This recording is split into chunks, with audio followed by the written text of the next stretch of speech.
Hey, Travel Brats! We love basing our episodes on places you are looking to visit. So, if you'd like to request an episode on a specific destination, you can email us at contact@thetravelbrats.com or visit our website, scroll to the bottom of the homepage, and click contact@thetravelbrats.com button, and submit your request for an episode on an upcoming travel destination of yours.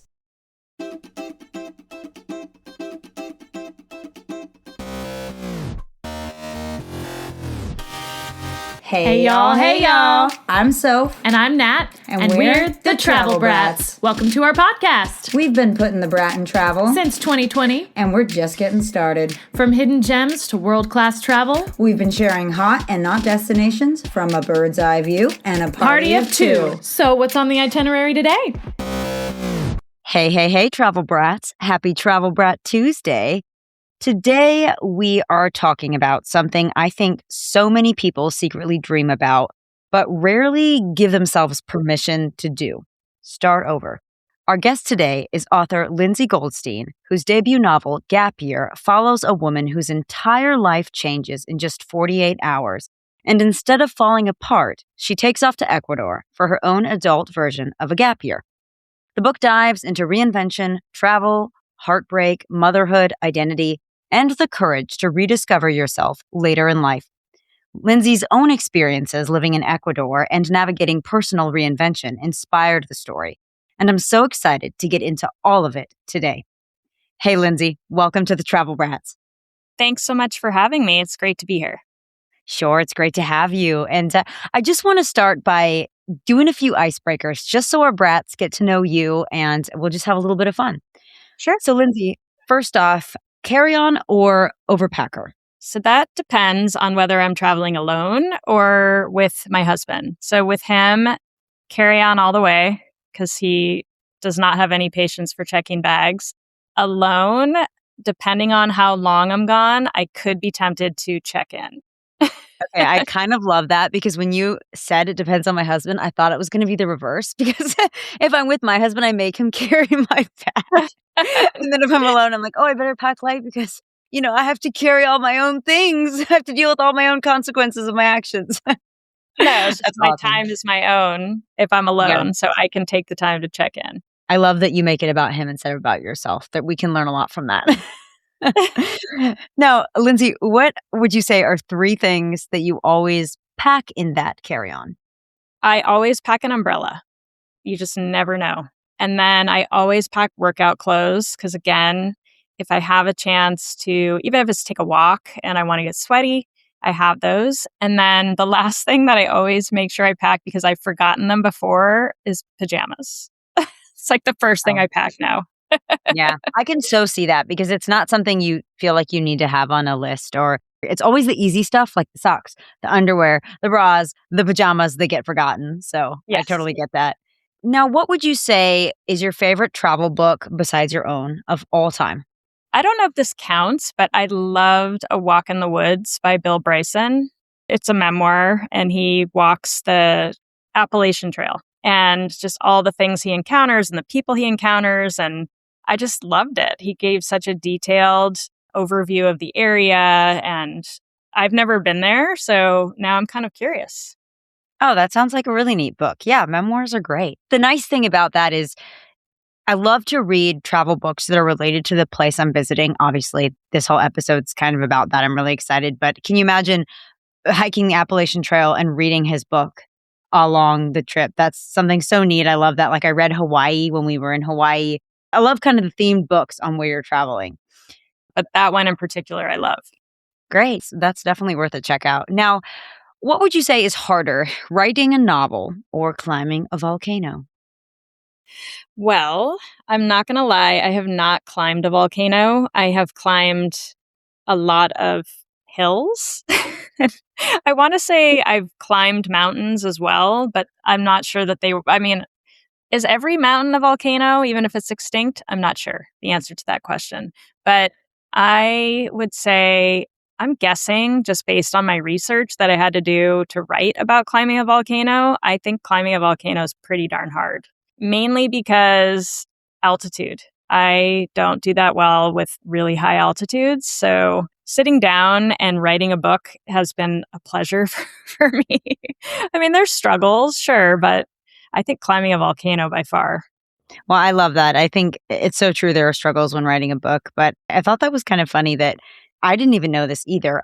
Apparently, everyone who was wondering after this conversation, no, while every volcano is technically a mountain, most mountains are not volcanoes. Volcanoes are formed by the accumulation of erupted lava and ash.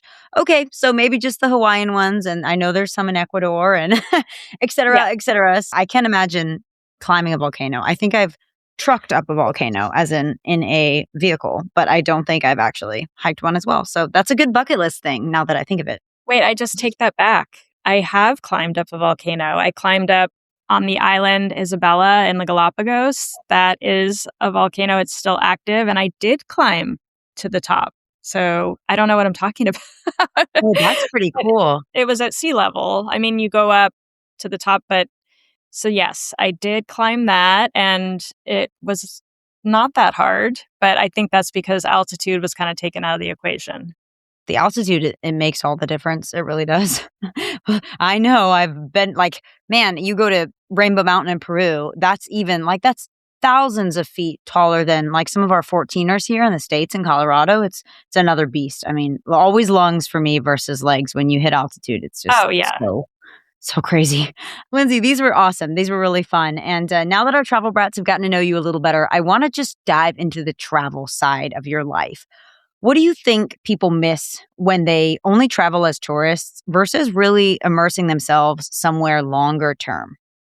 So I think what you miss is learning more about the culture. So for me, when I go somewhere else, I was an anthropology major in college. So I want to understand more about the culture and if I can pick up some of the language and also find out from locals more local places to go than just the typical touristy spots. So I think that's what you miss out on if you don't spend some time there and you just go and you're in and out and you hit the tourist spots. Like, are you really getting to know that country or are you just checking something off a box?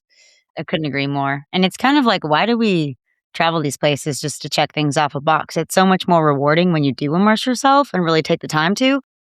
Now, what did living abroad teach you that short vacations never could? I think for me, it was really resilience because the first time that I lived abroad was when I was 18, 19. And so I did take Spanish through AP, whatever in high school, but I had to learn to speak to people.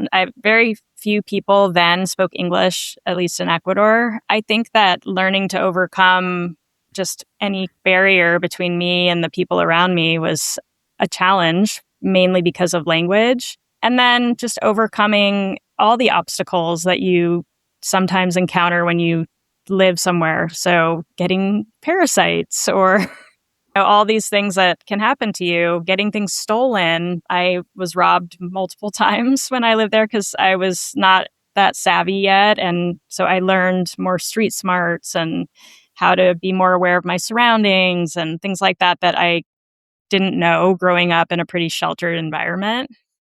Yeah, that's so true. It's interesting. You were solo a lot of the time there, right? I lived with a family, but I did spend a lot of time by myself. And then the 2 subsequent summers I lived there, I was by myself. Okay, yeah. So with the solo travel, do you think that travel changes us more when we travel alone? I think so. I mean, I have traveled outside of that by myself quite a bit. And I find that if I'm alone, I'm far more open to meeting people because you get lonely. So I think if you're traveling with a family or if you're traveling with friends, you're not going to go out of your way to meet people and go to have the experiences where that would be facilitated. I think just being more open when you're alone to whatever comes your way. And I think that's important. Like I said, I still have friends that I've met because of traveling by myself. That's an amazing part of travel is the friends you make and keep. Now, with the solo travel, do you think that it's more empowering for women? Because this is just a huge topic, solo travel for women. And is it right? Is it wrong? Is it dangerous? Where is it okay? And then what are the effects of it? I think if you like I said earlier, if you learn to be aware of your surroundings and do certain things like don't wear big flashy jewelry or whatever it is, I think that traveling as a female alone is, yes, very empowering. And I don't think it has to be dangerous. I think maybe there's certain places that you won't get to go because you're traveling alone as a female, but then you learn that there's resources that you can solicit if you do want to go to these places once you're there. So I definitely encourage women to travel by themselves. Just be smart, be aware, and be in control of yourself, things like that. I think that it's good for anyone to do.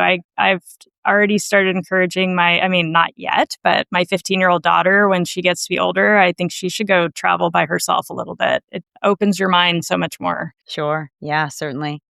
Well, Lindsey, that was great. I want to dive into Ecuador now and just spend some extra time talking about the things that you ended up falling in love with and all that you learned from your living in Ecuador. So, what would you say is the biggest misconception Americans have about traveling in South America?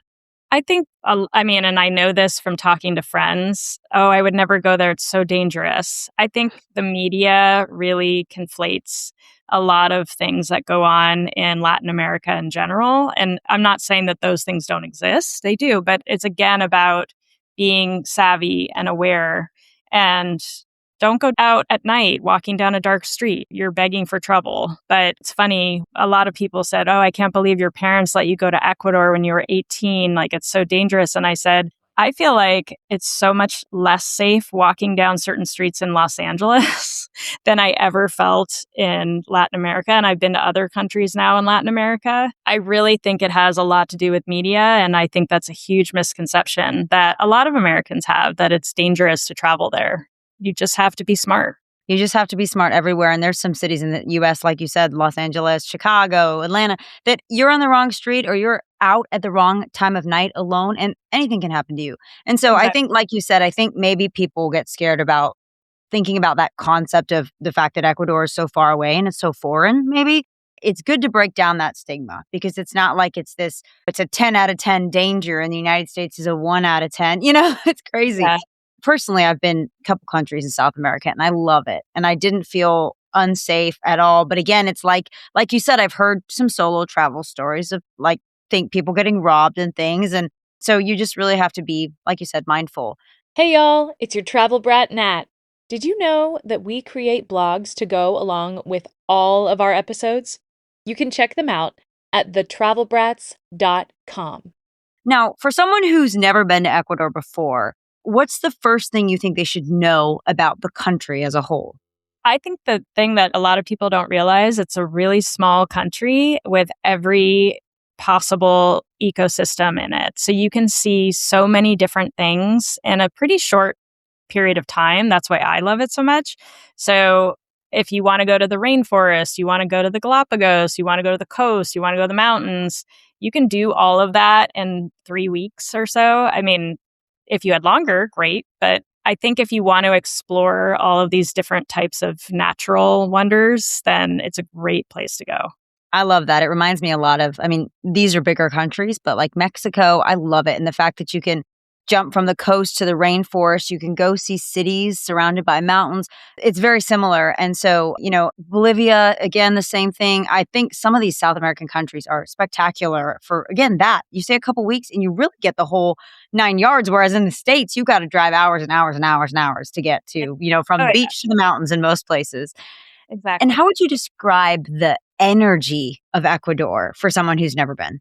For me, it was very vibrant. I mean, there's a lot of music in the culture. It's also very family-oriented culture. So the energy is warm and I felt very welcomed at all times. And I think that, like I said, it's just food and music and being with family. Like, that's the energy that I got out of being there. Definitely much more like it's a cohesive energy. I don't know if that makes sense, but it's different than this country and like what I grew up with here as far as that family orientation. Yeah, I think that is such a neat thing. And we've discussed this in previous episodes with other world travelers, where a lot of times in South America specifically, some places in Europe, but they're just so much more focused on the things that we want to be focused on in the States. But we are a lot more focused on career, money, the fast pace of life. And I think South America does family and, like you said, culture and really slowing down and kind of loving your neighbor as well in a very nice way. What a good feeling it is to be a tourist. Not that you were a tourist, you became a local, but to come down there for the first time, not really knowing anybody. And well, I know that you had some family down there, but not knowing a ton of people and just really being immersed in the culture and people being friendly and warm immediately and just kind of being invited in by that vibrancy. It's a great feeling to travel to a country and feel that warmth. Yeah. As somebody who was homesick, I hadn't been away from my parents longer than a week, I don't think. It made the transition a lot smoother. Yeah, certainly. Now, what made Ecuador such a meaningful place in your own life? I think for me, it was where I really gained a sense of independence. I grew up in Newport Beach, California. Like, I couldn't have been more sheltered. So, living in a completely different place, I really learned how to rely on myself a lot, which helped me immensely going off to college after that, because I then went to college on the East Coast, growing up on the West Coast. Not that my parents weren't still there. We spoke once a month, I think, but I learned not to rely on them so heavily. And so I look at it as a place where I grew up in a way. Mm, yeah. So that's why it's meaningful. Wow, you went there even before college. I didn't even realize that. That's Yeah. great. I Yeah, it's deferred brave. college year and Oh, did my gap year. nice. Yeah. Now, okay, so you lived there for a year between your time abroad, and you also spent some summers there? I did. So I spent one whole summer in the Galapagos and got to see, other than a couple islands that are just research only, scientists only, I got to see every single island, step foot on them. Like I said, I climbed to the top of a volcano and got to spend the night on the rim of a crater, got attacked by a giant land tortoise. And then I spent a subsequent summer there doing research for my college thesis. So I lived back in Quito, but I lived in a youth hostel that time. I saw my host family, you know, contacts and some other friends while I was there, but I really wanted to just live on my own now that I was 21. I was so old. I didn't want to go back to living under someone else's roof. And so I spent, that whole summer interviewing people, but one of my best friends today, I met when I was 21, and he was one of my bunkmates in the youth hostel and just happened to be from Nevada. And we became instant friends. We've never dated, but I love his girlfriend, whatever. Just have been lifelong friends. And I took him on all sorts of excursions since I'd lived there and he had never been there, and got, him situated in a country that was foreign to him. How Yeah. special that is. Yeah. And you made a lifelong friend, like we were talking about earlier. That's just such a neat part of travel. Now, I want to know why Ecuador, because Ecuador is often very overlooked compared to other South American destinations. So, why do you think more travelers should put it on their bucket list? Well, as we discussed earlier, if you want to experience all these amazing ecosystems in a shorter period of time, also, it is budget friendly, definitely cheaper place to travel and be able to experience so much while you're there. But I was very fortunate. I was raised by parents who traveled the whole world. Like, there was never a time where they weren't traveling. Sometimes they took us with them, but they were smart and knew they could get a babysitter and go off on their own, which I totally get. But they had been to Ecuador and they came back and told me about it. And that was how I made my decision when we were choosing countries with the program that I went with. But I think that if you want to be able to experience so many different types of things, and even the culture is different in the mountains versus the coast, the people, it's just a very different way of life. You want to be able to do that in a shorter period of time. I think that it's an excellent choice. Yeah, certainly. I'm definitely putting Ecuador on my bucket list. I want to know now, Lindsay, what were some of your favorite places in Ecuador? My number one, of course, is the Galapagos. Like, it's unparalleled. I haven't seen the whole world, but there's nothing that you'll ever experience that's the same, even though I know it's the ocean and animals. It's just such a different vibe because it's true. The animals are not afraid of you. They don't have natural predators. So they will come right up to you and you're not allowed to touch them, but they're allowed to touch you. So like I was lucky that I would have a bird land on my shoulder and like peer into my face, or a sea lion when I was snorkeling come up and want to play with me, like touch me with its, I don't know if they're not fins, flipper. And like I had a penguin try to steal my hair once when I was snorkeling, like things like this. It's just, you can't imagine. But outside of that, I of course also love Quito. Like it's a beautiful city. It has a whole colonial section downtown, like the older architecture. And then there's newer architecture, of course. There's various things to see just outside of Quito or in Quito that you could do in a couple days. And then my favorite city is Cuenca. Very different architecture than any other city in Ecuador, and a lot of old ruins from Incan culture, Cañari culture, and just absolutely gorgeous city with a river running through it. It's still mountainous, but highly recommend, like if you had to pick 3 things. Oh, I love that. Okay, I want to pause on Quito and talk a little bit more about it. What would be your perfect day in Quito? Or maybe your perfect like week or weekend? What are some of those things that you must do? I would say definitely travel around, but only during the day, because I think at night it's not safe. The colonial kind of downtown, there's a lot of different buildings like the Basilica. There's a whole plaza, basically. I do feature it in my book because my character goes to a lot of these places, but you can get a very good overview of that in one day and then sample maybe some food along the way. My favorites, I have a few favorites. And then the other things right in Quito, which wasn't there when I lived there, but it's been put in and I have to go back and experience. They have a cable car that takes you up and then you have a view of like all the volcanoes in the area. So it does go up to a higher altitude, so prepare yourself.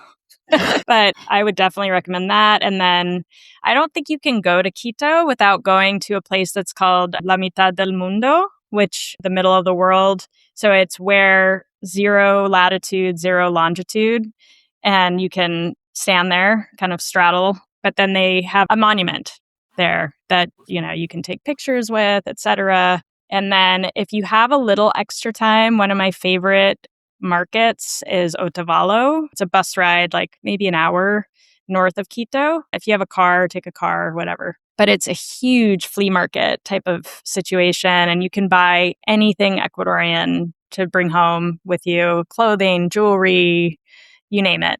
So, oh, I love that. Yeah, I love the markets. I do. And the 0 latitude longitudes is so fun. I love that. I would be taking pictures all around. Oh, yeah. You have to Yeah. go there. Like, you have Yeah. to. And the historic cities. I mean, it's just so cool to see how old some of these places are and how they were originally built. The structures and the old stone and brick. It's so neat. Now, I want to know a little bit more about Galapagos. I heard you say that you got attacked by a turtle there. Is that right? So we were camping on the rim and I kept hearing, so when a giant land tortoise, when they pull their head back in their shell, it makes this weird hissing sound. And I kept hearing this. And so finally I went out and I saw that it was a female, that she was sitting right outside the tent. And I thought, what does she want? And so first I heard a ripping sound. And then I see her head go through the tent because I had a banana in my tent and she wanted the banana.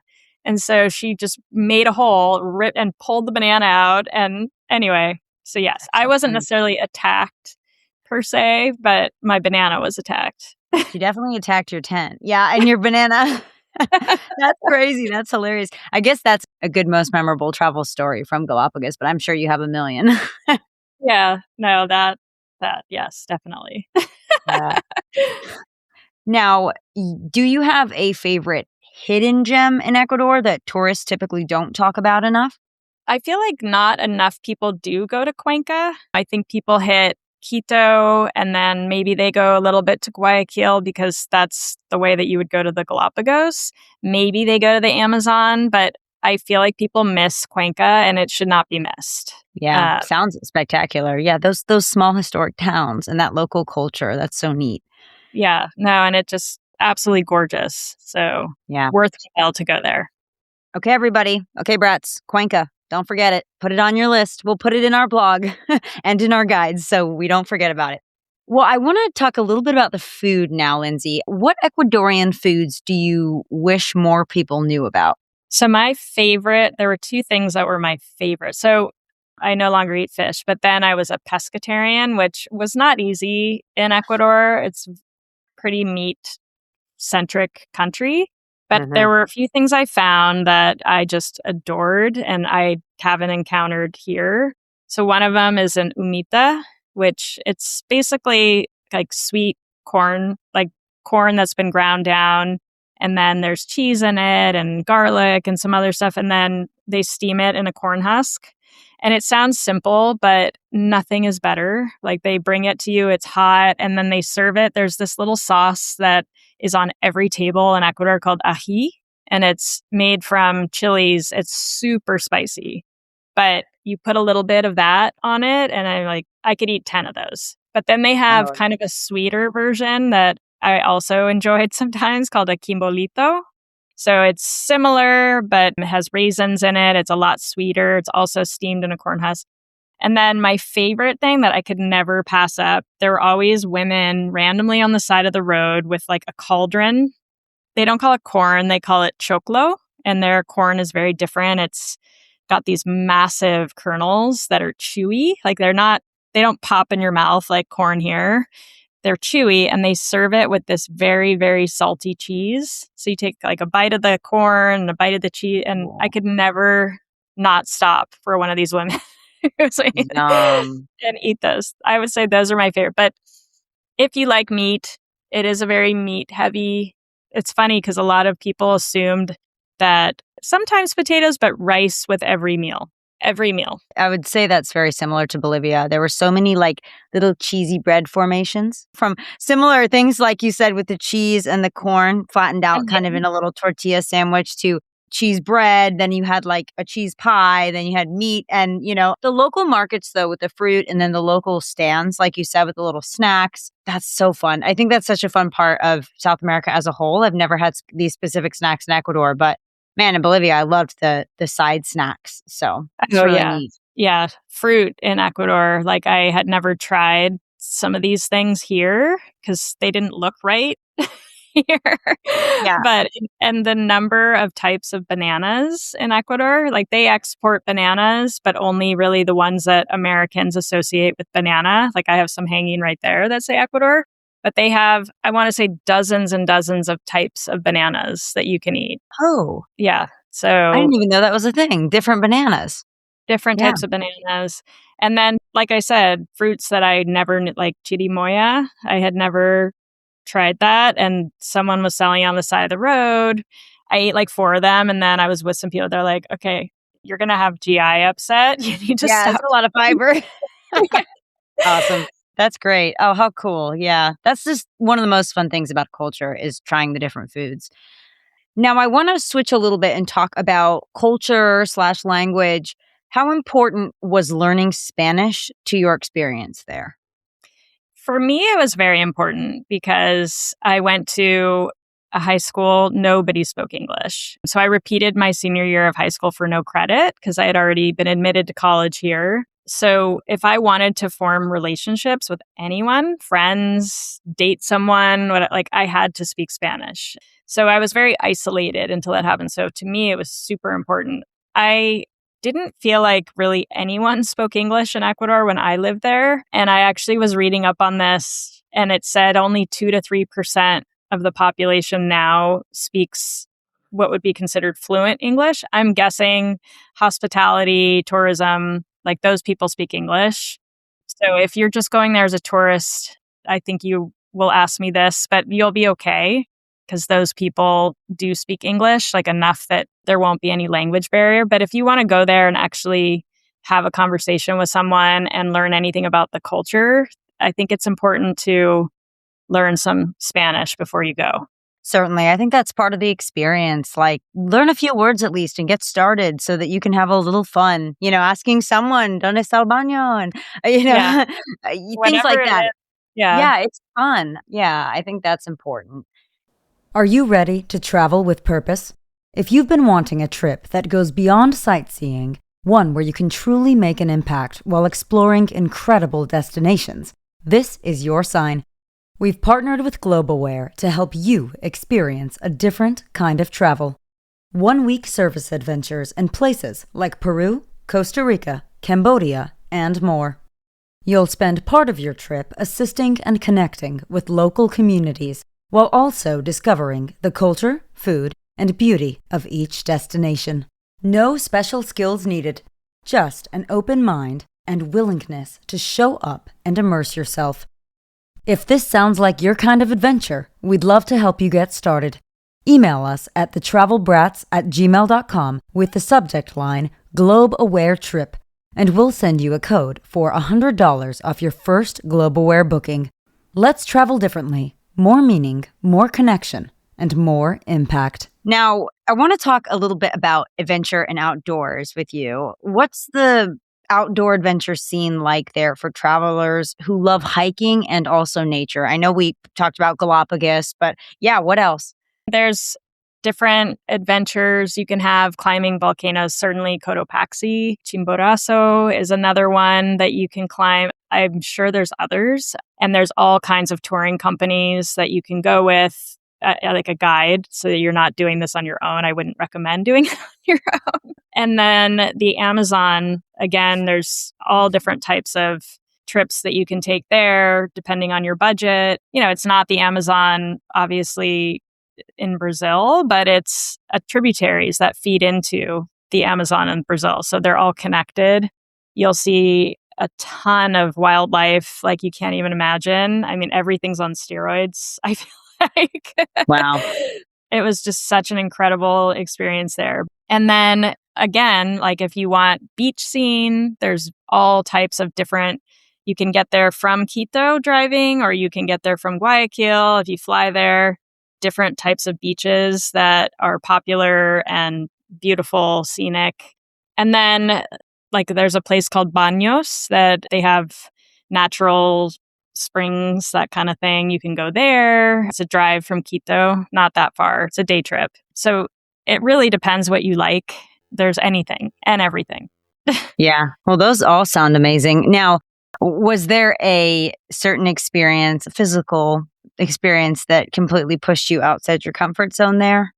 Outside of getting infected with some parasites, every one of us got infected. I mean, we would joke that it was our week off or our week on. And I will say, if you do get infected, the best place to get medicine for it is there.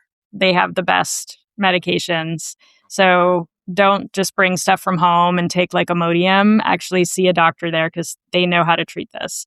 But outside of that, I will say initially going to the Amazon challenged me physically and mentally because it was something I'd never experienced. My parents came to visit me. It was supposed to be 2 weeks. They wound up only staying a little over a week. I had arranged for the three of us to go to the Amazon, and my dad chickened out at the last minute. And so I went with just my mom. And it's a good thing because we had to take the tiniest plane imaginable.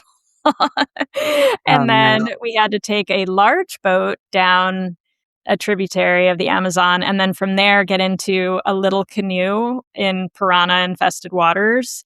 And it was like tipping and whatever. And then we got there, it was dark. And they showed us to it was like a built up on stilts in the rainforest, little cabin. And we walk in, my mom went in first, and my mom's not scared of anything. And she came out screaming. And I said, what? She said, there's a flying frog and it hit me in the leg. And I said, I'm pretty sure frogs don't fly. And so I went in and I see the cutest little frog sitting like in a rafter above our beds. And it was so terrified. And I did see it leap later, like they could leap, but it was not flying. So just those first couple nights of like tucking in the mosquito net furiously, like so frogs weren't landing on my head while I'm sleeping. But then once I got into it, it was just, I don't know, it was almost like a primal experience.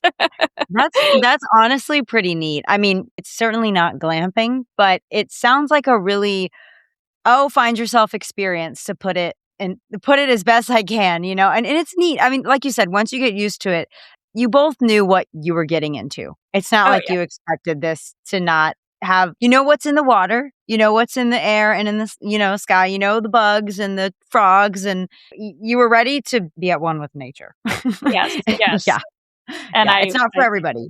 but yeah, I think that was probably the most just physically challenging, Yeah. but I Yeah. still would highly Yeah. recommend it. What a cool experience. And it's funny, it reminds me of this is Brazil and the Pantanal, but a really good, since we have readers here, you're a writer. I don't know if you've ever read The Testament by John Grisham, but a lot of these adventure stories remind me of this because it's about a lawyer that has to go find this missionary down in the Pantanal to tell her that her father's died. And like he has to take that tiny plane and they get in a storm and it crashes. And then he's got to take the tiny boats and then he gets dengue fever. And so it's just a really fun adventure book for anybody who kind of likes to learn about the jungle, the Amazon River, the Pantanal. So it's kind of a cool one. But anyway, that's super interesting and fun. And the other thing it reminded me of is I remember when we were kids, we got to pick this one trip when we turned 12. Our grandfather did it and it was the coolest thing. It was like, we called it the like once in a lifetime 12-year-old trip. And he said, you can pick anywhere in the world.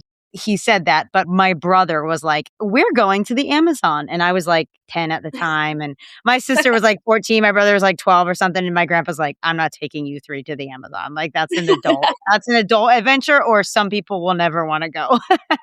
So anyway, it was kind of a fun thing. I was like, I wonder what it would have been like. I was like, I probably would have died as a 10-year-old. I probably would have jumped onto the canoe or something into the infested crocodile or piranha infested waters. Oh, yeah. There were also alligators. Yes. Okay, But alligators. yes, I would still recommend you go. If you can go now that you're an adult, Yeah. go and see it. It won't be like anything you've seen. Yeah. I love watching your face describe this. You're like just lit up by it. It's so cool. Yeah. Oh.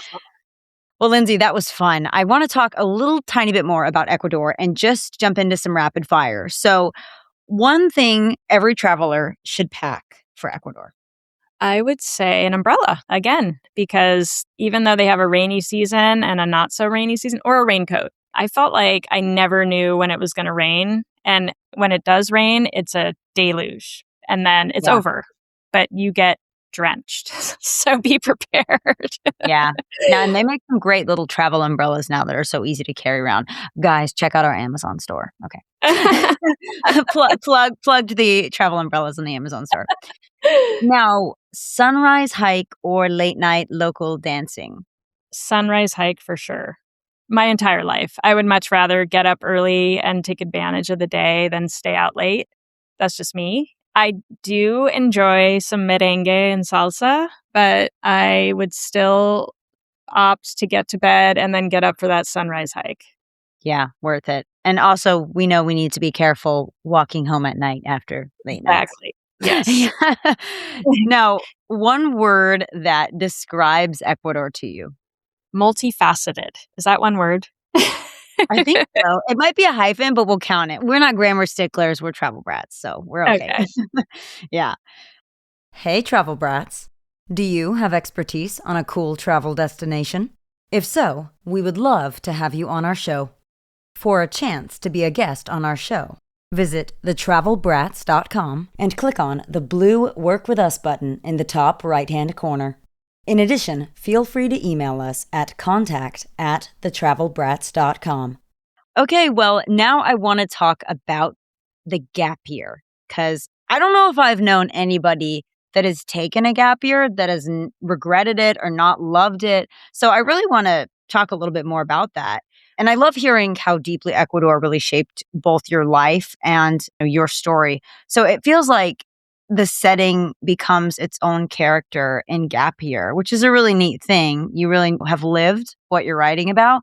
So what is it about Ecuador that made you feel like this was the perfect place for your character's transformation and your whole book to be based off of? So I set up that she was a budding ecologist and evolutionary biologist when she was much younger. And then she set that aside in order to pursue a more practical career as a CPA once she had a child and was married. Just they live in Los Angeles. To dual income was necessary.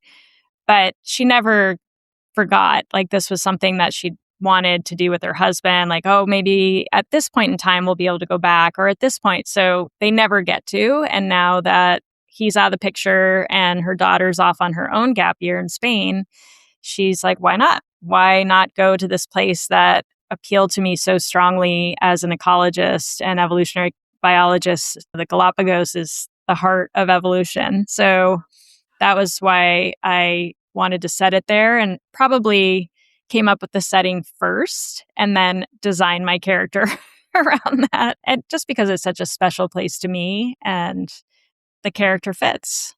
Yeah. And I like how you did the midlife gap year, because I think the title itself is so interesting, because we usually associate a gap year with being young. And so I do love that. It's different. Again, to the point that it's never too late to take a gap year. It's never too late to start over and find yourself. Now, you've said this story was inspired by your own reinvention during the pandemic. What happened in your life emotionally or personally, if you don't mind sharing, that sparked the idea for this book? I think that just the idea for this actual book was the fact that we couldn't go anywhere during COVID, and I had cabin fever. I think everyone did. And I just started thinking about this place that I fell in love with and haven't been back in a while. And now that I have kids, would love to take them there. And I started to panic in a way, like, what if we can never go anywhere ever again? Or these places are just gone. Like, the people are gone, the culture is gone because the people are gone. And so I thought, well, I'm going to visit this place in my imagination. But as far as a reinvention, I also, just prior to COVID, had decided, I was 39 and prior to COVID, and thought, I have always wanted to write, and fear of rejection and just complete intimidation by the whole publishing world stopped me every time I thought about doing it. Or if I did write something, there was no way I was going to show it to anyone or put it out there. But it was, for me, not that, I mean, thankfully I'm healthy and I'm not that old, but knowing that there is a hard stop for everyone's life and there's no do-overs. And I think COVID brought that to a head, because a lot of people were getting sick, and I hate to say it, but a lot of people were dying. And I thought, what if something happened? And I just never tried. And so it was really then that I thought, I'm going to give this a go and reinvent myself as an author. So that was what was going on. Yeah, no, I really love that. I have not a similar story, but I just feel with the COVID, we started this travel podcast the year that COVID happened, but again, right before it. And so, it's a travel podcast. And then we got hit with COVID like a month after we started. And I was like, well, what? And again, we went a little stir crazy, where I was like, well, we should still travel. Where can we drive?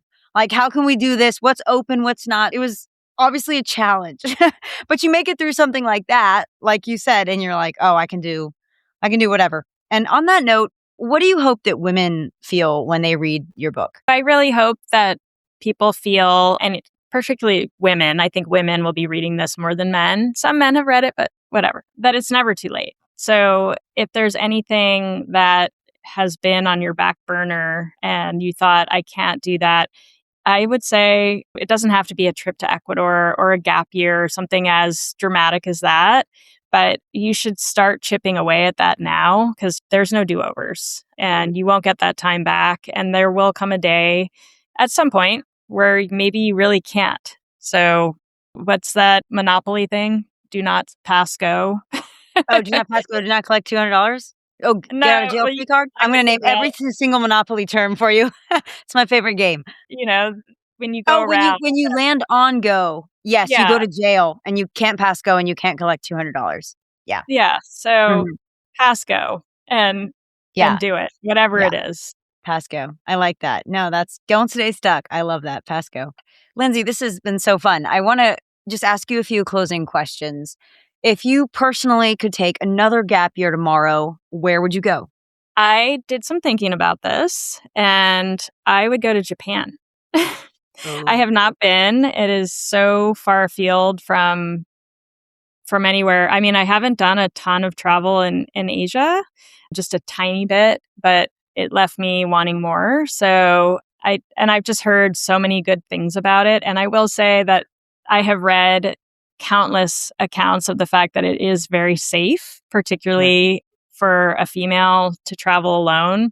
So yeah, that's where I would go. I've been reading about programs they have there. I mean, I'm not in any position to go right now, but one can fantasize. No, in fact, that's a great one.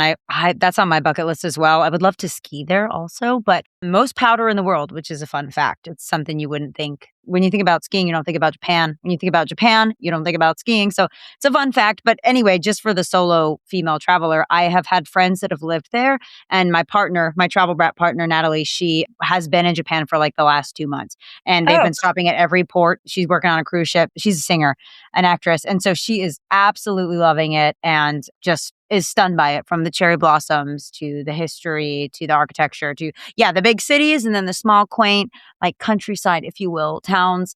So neat. The culture there is so neat. The people, I have heard too, are very warm and friendly and forgiving when you're there with your sweaty little kids or if you're a lost tourist. I've just heard nothing but good things from people that live there to people that travel there. So I wish you best travels on your way to Japan, whenever that is. And what's one thing travel in general has taught you about yourself? That I can get through anything. I think that's pretty much it. I'm going to back up and say one other thing, because I just was talking about this with my daughter as a lesson, that you have to learn to go with the flow. Like when you travel, you never know what might happen. You might have flight delays. You might get robbed. You might whatever. So many things can happen. It doesn't have to be negative. You might meet the love of your life.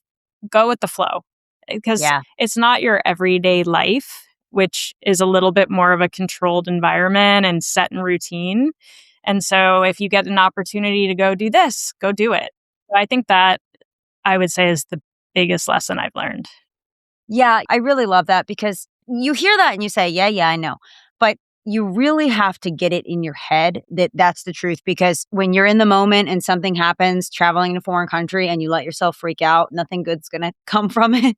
So you really have to, I know I've heard that, but I'm also ready for it. Like I've mentally prepared myself, because when we say something could happen, something does happen. Something always happens. And then, whether your train's canceled and you've got to stay in this place because there's, I don't know, rioting here, or you get really sick, or a group of you get sick and you're like, well, who's going to help? Because we're all sick. And it's just hard things like that happen, and they're part of the experience. And maybe they're not the most positive, memorable travel stories. But like you said, what can you control? Yourself only. So you've just got to go with the flow. Now, what would you say is a travel moment that sticks with you or has stuck with you just emotionally years later, like a really rewarding travel memory? I'm going to go back to the Galapagos because I'll just never forget this moment. When I was in high school biology, that was the first time that I learned about the Galapagos Islands. And I knew right then that I always wanted to go there. And I'll never forget when I went for the first time. I went with a friend and we got off the plane. I was already full of excitement. And then a little dinghy took us, to the ship and got settled. And then right away, they said, we're going to visit this island. And I just remember we were in the dinghy and I see like manta rays kind of sailing by on the surface of the water. And I see the island and I saw some frigate birds and I just started to cry. So I was like, I've always wanted to be here and now I can't believe I'm here. And it was the first time I think I'd gone anywhere where I wanted to savor every second, like I don't want to sleep through any of this or just pass time. So I'll never forget that feeling of a dream realized. Yeah. Wow, you've really got me wanting to go to the Galapagos. It sounds like otherworldly, like not Star Wars, Jurassic Park or something, without the dinos. But I mean, some pretty incredible creatures over there. Yeah. Really cool. Yes, they've evolved to be their own thing. Yeah. Now, go. I was going to say, I had talked about it once with my aunt because there was a cruise that went off the coast and took you around them. But you actually stayed on the island. The summer that I lived there, I did. But I've done the gamut, been on a larger ship. The smallest boat that I got to be on for 10 days, which was incredible, was just big enough for 10 people.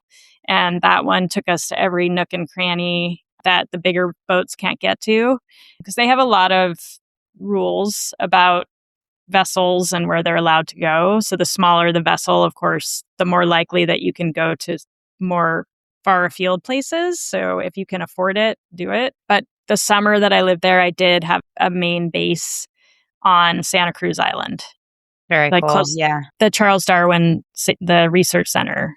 Oh, very cool. Yeah. There's different ways you can do it. There's none that you don't recommend, but kind of the more small and intimate is a bit better because you can Yes. fit places. Yeah. Now, do you remember the company that did that boating tour? I think it's still the case. One of the biggest companies that's Ecuadorian run is Metropolitan Touring. They have every size vessel, but there's so many now that go there. I think you just do your research and figure out your budget, and then reviews, of course, which didn't exist back in the day. But Metropolitan Touring has been around forever, and they are an Ecuadorian run company. I'm sure there's other companies run from other countries. Yeah, start there. There's plenty. Now, I want to know, this is just kind of a fun question. If Gap Year became a movie, who would play Jane? Would you? Rose Byrne. I said that really quickly. But I've been watching a show with her and I'm like, she's Jane. Did you ever see the movie Bridesmaids? She's so funny and she's 45. And so I'm like, she's the perfect age. She's very funny. She's attractive, but not too attractive where it's distracting. And I'm like, she is Jane. I love that. I think she's a great actress. She cracks me up. I think she was in also Get Him to the Greek. Was that her that plays his wife? Have you seen that movie? Oh, yes, I think so. Yeah. She's been in a lot. Yeah, she's been in so many things, but those two, I guess Bridesmaids, now that I know who she actually is, those two are hilarious. I think she's so funny. She would be perfect. So yeah, that's great. What is next for you, Lindsey? Any future books or travel dreams in the works? So always travel dreams. But yes, I just finished, it's with an editor, a new book that is a little bit more magical realism. So it's kind of sliding doors meets Stranger Than Fiction. It's women's fiction, but with a lot of magical elements to it. So alternate reality. So I have it with an editor. I had an agent, but we parted company. So I plan to query new agents with that one and see what happens. And in the meantime, I have lots of other ideas. One of them actually starts out in France. So I think that's the one that I'm going to work on next. And it's loosely based on an experience I had, but then I'll go from there that I had in France. So that would be the next thing up that I think I would write. And then, yeah, travel plans. Actually, I think next spring as a family, my son who's 11 is also really wanting to go to Japan. So I think we might see if we can put a trip together for next spring because I also want to see the cherry blossoms. Oh, yeah. I've heard that's a must. And man, seeing the pictures are just incredible. And how cool. Fantasy, fiction, and Paris. You can't go wrong with, or France. You can't go wrong with any of those topics. So very excited. Genres, very, very excited for those books to come out. And while we're on the subject, Travel Brats, if you guys follow our socials and after you listen to this episode, we are giving away 2 of Lindsey's signed books. So of Gap Year. So you guys check that out. Follow us on our socials and maybe you'll get a free book signed by Lindsey. And Lindsey, before we close, I just want to ask you, where can our travel brats find you and connect with you? So I have a website, lindseygoldsteinauthor.com. And then I'm frequently on Instagram at Goldstein Lindsey. I also go on Threads at Goldstein Lindsey. Substack, so lindseygoldstein.substack.com. Those are the primary places that I would say you can find me. If you Google me, all these things will come up. Great. I hope that people pick up the book and read it and go to Ecuador. Yeah, definitely. Well, I'm going. I'm reading and I'm going. Well, Lindsey, thank you again so much. This has just been an awesome conversation, really inspiring. And I love that Gap Year reminds people that adventure, reinvention, and self-discovery don't have an expiration date. And for everybody listening, make sure you check out Gap Year, especially if you love stories about travel, transformation, and finding yourself again. We'll catch you on the next Travel Brat Tuesday. Bye, Lindsey. Thank you so much for having me. Dreaming of a luxury European escape, but not the stress that comes with planning it? Because true luxury isn't about excess, it's about ease. That's where Tenon Tours comes in. They craft bespoke European journeys designed entirely around you, with every detail thoughtfully handled by experts who know each destination inside and out. These fully customized itineraries are tailored to your pace, your passions, and your travel style. No cookie-cutter trips, no planning overwhelm, just a seamless experience built around your dream journey. Want to sip wine in Tuscany? Wander through hidden villages in Ireland? Or explore iconic cities without feeling like a tourist? They handle everything, so you don't have to. No stress, no guesswork, just an unforgettable trip. The result? A deeply personal, effortless experience where you can focus on what truly matters: discovery, connection, and meaningful moments. Because luxury isn't just where you go, it's how you experience it. Truly customized, truly personal, profoundly unforgettable. Visit tenontours.com and include the code TravelBrat300. That's all capital TravelBrat 300 to your initial trip request, or provide it when you first connect with your travel designer. Start planning your dream European getaway today and thank us later. Hey, it's your Travel Brat Nat. I hope you enjoyed this episode. If you did, don't forget to like and subscribe to the podcast on your preferred listening platform. We also love reviews, so feel free to leave us a Google review or a review wherever you listen.